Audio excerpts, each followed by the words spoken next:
हमारे चैनल पर आपका स्वागत है। जहाँ तक कि मैं समझ रहा हूँ कि आपने हमारे चैनल को सब्सक्राइब किया है। अगर आपने अभी तक हमारे चैनल को सब्सक्राइब नहीं किया है तो सब्सक्राइब कर लें, जिससे कि मेरे द्वारा वीडियो बनाई गई आप तक आसानी से पहुँच सके। अगर जो आपने हमारे चैनल को सब्सक्राइब किया है तो निश्चय ही आप जिज्ञासु हैं या आप एक प्रतिभा हैं, आप कुछ सीख रहे हैं, आप कुछ सीखने का प्रयास कर रहे हैं, तो निश्चय ही आप कुछ सीख रहे हैं। तो आइए, आज का टॉपिक है इंटरमीडिएट शिक्षा शास्त्र। इंटरमीडिएट शिक्षा शास्त्र में हम बात करते हैं वैदिक कालीन शिक्षा, प्राचीन भारतीय शिक्षा, प्राचीन भारतीय शिक्षा व्यवस्था, वैदिक कालीन भारतीय शिक्षा व्यवस्था क्या थी। तो प्राचीन भारतीय शिक्षा व्यवस्था के विभिन्न स्वरूप थे। आइए हम उन पर प्रकाश डालें। काल में प्राथमिक शिक्षा व्यवस्था, प्राचीन काल में प्राथमिक शिक्षा व्यवस्था पर प्रकाश डालते हैं। प्राचीन काल में भारतीय शिक्षा प्रणाली ब्राह्मणों के अधिकार में थी, लेकिन प्राथमिक शिक्षा इनके अधिपत्य से मुक्त थी। प्राथमिक शिक्षा की अवधि 6 वर्ष की थी तथा 5 से 11 वर्ष के आयु वर्ग वाले बालक प्राथमिक स्तर की शिक्षा ग्रहण करते थे। प्राथमिक शिक्षा का स्तर बालकों को वैदिक मंत्रों का उच्चारण करना सिखाया जाता था और उन्हें कंठस्थ कराया जाता था। गुरुकुलों में पढ़ने वाले छात्रों को अंतेवासी कहा जाता था तथा गुरु और शिष्य के बीच जो संबंध थे वो बिल्कुल माता पिता के समान थे, माता पिता के तुल्य थे। और शिक्षा पूर्ण रूपेण मौखिक शिक्षा थी। ये प्राथमिक शिक्षा की बात हमने की। अगला है उच्च शिक्षा व्यवस्था। प्राचीन काल में उच्च शिक्षा व्यवस्था क्या थी। प्राचीन काल में उच्च शिक्षा व्यवस्था को विशिष्ट शिक्षा के रूप में जाना जाता था, स्पेशल शिक्षा के रूप में जाना जाता था। उच्च शिक्षा व्यवस्था में वेदों का विस्तृत अध्ययन करवाया जाता था। पाठ्यक्रम में परा अपरा नाम की 2 विधाएं थी। परा विधा में वेद, वेदांग, पुराण, उपनिषद और आध्यात्म विषयों की शिक्षा दी जाती थी। ये परा विधा के अंतर्गत आती थी। और अपरा विधा जो है, इसमें भूगर्भ शास्त्र, तर्कशास्त्र, इतिहास, भौतिक शास्त्र की शिक्षाएं दी जाती थी। शिक्षा का प्रमुख केंद्र तक्षशिला और पाटलिपुत्र ही थे। उच्च शिक्षा प्रदान करने के लिए लेक्चर, व्याख्यान, प्रवचन, शास्त्रार्थ, प्रश्नोत्तर और वाद विवाद जैसी शिक्षण पद्धति को अपनाया जाता था। ये उच्च शिक्षा व्यवस्था। प्राचीन काल में स्त्री शिक्षा व्यवस्था कैसी थी। स्त्री शिक्षा व्यवस्था कैसी थी। वैदिक काल में स्त्री शिक्षा प्रतिबंधित नहीं थी। कहने को कहते हैं कि पहले स्त्रियों को शिक्षा से वंचित रखा जाता था, लेकिन नहीं, वैदिक काल में स्त्री शिक्षा प्रतिबंधित नहीं थी, परंतु बालिकाओं के लिए समस्या ये थी कि बालिकाओं के लिए अलग से शिक्षण संस्थान, गुरुकुल नहीं थे। बालिकाएं शिक्षा प्राप्त करती थी अपने पिता से, अपने भाई से, और कुल पुरोहित जो हुआ करते थे, कुल पुरोहितों से शिक्षा प्राप्त करती थी। प्राचीन काल में उच्च शिक्षा प्राप्त स्त्रियां जो थीं, उन उच्च शिक्षा प्राप्त स्त्रियों को विदुषी, ब्रह्मवादिनी कहा जाता था।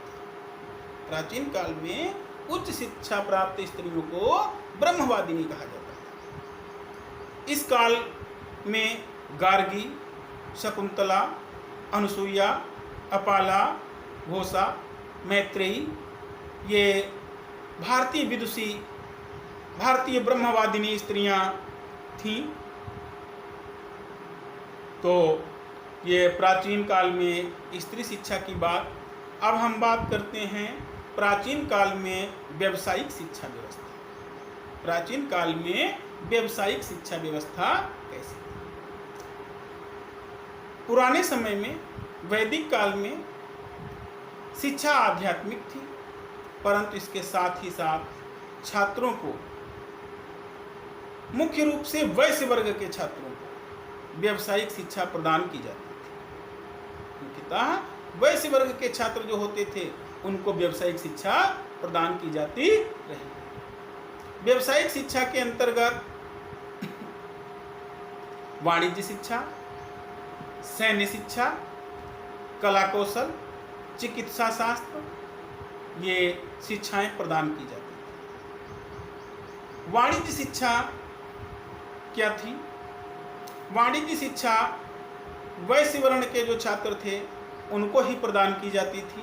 वाणिज्य शिक्षा में व्यापार, कृषि, पशुपालन इन विषयों का अध्ययन कराया जाता था। सैन्य शिक्षा, सैन्य शिक्षा जो थी क्षत्रिय वर्ग के छात्रों को प्रदान की जाती थी। जो क्षत्रिय वर्ग के छात्र थे उन्हें सैन्य शिक्षा प्रदान की जाती थी। इसमें अस्त्र शस्त्रों का ज्ञान व परिचालन, व्यूह की रचना प्रयोगात्मक रूप में प्रदान किया जाता है। सैन्य शिक्षा विशेषकर क्षत्रिय वर्ग के छात्रों को प्रदान की जाती है। इसमें अस्त्र शस्त्रों का ज्ञान व परिचालन, व्यूह रचना का प्रयोगात्मक रूप प्रदान किया जाता था। ये सैन्य शिक्षा थी। कला कौशल, कला कौशल की शिक्षा के अंतर्गत संगीत, चित्रकला, शिल्पकला आदि की शिक्षा प्रदान की जाती थी, परंतु यह शिक्षा संस्थागत न होकर के मार्गदर्शन के रूप में होती थी। चिकित्सा शास्त्र, चिकित्सा शास्त्र की शिक्षा ऐसे योग्य छात्रों को दी जाती थी जिनमें सेवा भाव और मानवीय गुण थे। इस विषय में रोग निदान संबंधी औषधि शास्त्र, शल्य क्रिया की शिक्षा जो है प्रदान की जाती है। प्राचीन भारतीय शिक्षा संस्थाएं क्या थी? प्राचीन भारतीय शिक्षा संस्थाएं कौन कौन सी थी? तो प्राचीन काल में 10 तरह की शिक्षण संस्थाएं हुआ करती थी, जिनमें नंबर 1 टोल। टोल जो है प्राचीन काल में स्थापित इस तरह की संस्थाओं में केवल एक शिक्षक होता था। टोल एक शिक्षक होता था। यहाँ मुख्य रूप से संस्कृत विषय पढ़ाया जाता था, संस्कृत सिखाई जाती थी। फिर अगला संस्थान जो होता था उसे कहते थे चारण। चारण वेदों के अनुसार किसी एक अंग की शिक्षा प्रदान करने वाली, वेदों के अनुसार किसी एक अंग की शिक्षा प्रदान करने वाली संस्था जो है चारण कहलाती है। घटिका दर्शन तथा धर्म की उच्च शिक्षा प्रदान करने वाली संस्था जो होती थी उसे घटिका कहते हैं। दर्शन तथा धर्म की उच्च शिक्षा प्रदान करने वाली संस्था घटिका कहलाती थी। फिर परिषद आते थे, तो परिषद में 10 शिक्षक होते थे। परिषद में 10 शिक्षक होते थे, विभिन्न विषयों से संबंधित शिक्षक होते थे और विभिन्न विषयों से संबंधित शिक्षा प्रदान करते थे। फिर अगला स्टेप है, अगला बिंदु है गुरुकुल। गुरुकुल में वेदों, साहित्यों तथा धर्म की शिक्षा मौखिक रूप से प्रदान की जाती थी। प्राचीन काल में छात्रों को गुरुकुल में मौखिक रूप से शिक्षा दी जाती थी। पुराने समय में, वैदिक काल में गुरुकुल में शिक्षा मौखिक रूप से दी जाती थी। इस पद्धति में क्या होता था, छात्रों को गुरुजी मंत्र, वेद और उनके अर्थों को मौखिक रूप से अपने शिष्यों को रटा देते थे, कंठस्थ करा देते थे और इनके गूढ़ अर्थों के द्वारा ही छात्रों की समस्याओं का हल भी निकल जाता था। इसके लिए गुरुकुल में शास्त्रार्थ प्रतियोगिता, वाद विवाद प्रतियोगिताएं आयोजित की जाती थी। फिर अगली संस्था है जिसे विद्यापीठ कहते थे।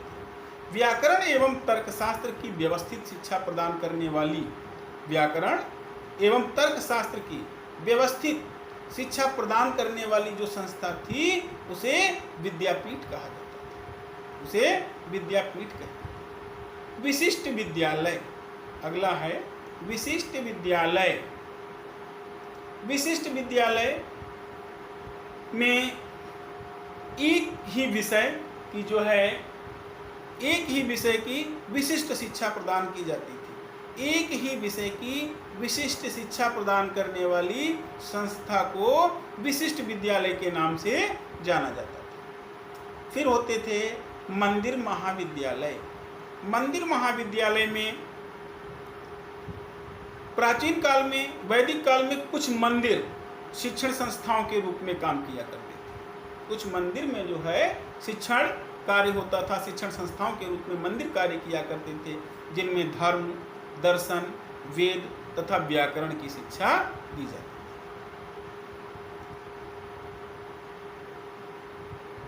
फिर ब्राह्मणीय महाविद्यालय। ब्राह्मणीय महाविद्यालय इस प्रकार की संस्था को जो है चतुष्पति, ब्राह्मणीय महाविद्यालय को जो है चतुष्पथी भी कहा जाता था। इन विद्यालयों में दर्शन, पुराण, कानून और व्याकरण, इनकी शिक्षा दी जाती। ब्राह्मणीय महाविद्यालय में दर्शन, पुराण, कानून और व्याकरण आदि विषयों की शिक्षा दी जाती थी और ब्राह्मणीय महाविद्यालय को चतुष्पथी भी कहा जाता था। फिर विश्वविद्यालय। विश्वविद्यालय जो है, जो विभिन्न विषयों की शिक्षा प्रदान, जो संस्थाएं विभिन्न विषयों की शिक्षा प्रदान करती थी, विश्वविद्यालय कहलाती। विभिन्न विषयों की शिक्षा प्रदान करने वाली संस्थाओं को विश्वविद्यालय कहा जाता था। प्राचीन काल में शिक्षा प्रक्रिया के विकास के लिए इस प्रकार की संस्था की स्थापना की गई।